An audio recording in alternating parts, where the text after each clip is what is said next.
爱生活，爱美食。大家好，我是小丽。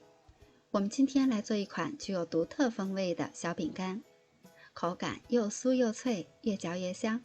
做法也是特别简单，一看就会。我准备了75克熟的花生碎，如果你家里没有，也可以把花生炒熟了，再研成这样的粉末。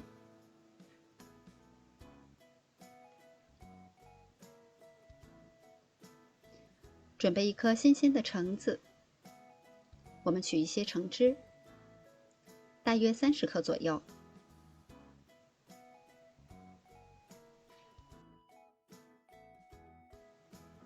把花生粉放入大碗中，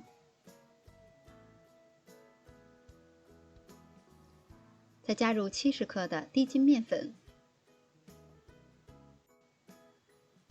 大约3克的五铝泡打粉，先大致的搅拌均匀。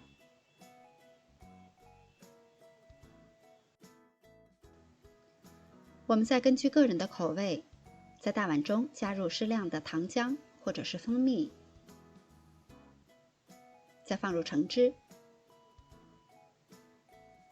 搅拌均匀。面粉的干稀程度，我们可以通过添加橙汁来调节。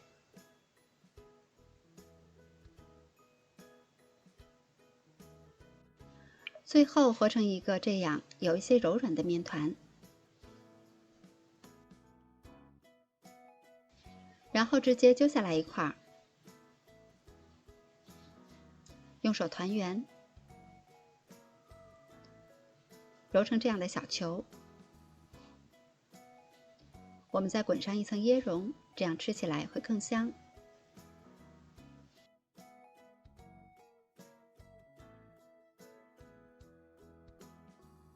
把做好的小生胚都放入烤盘中，我们再用一个小勺子，或者是用手指，轻轻地压一下。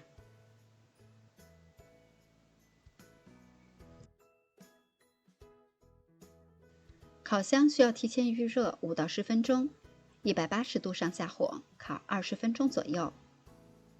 烤到饼干上色均匀就可以出炉了。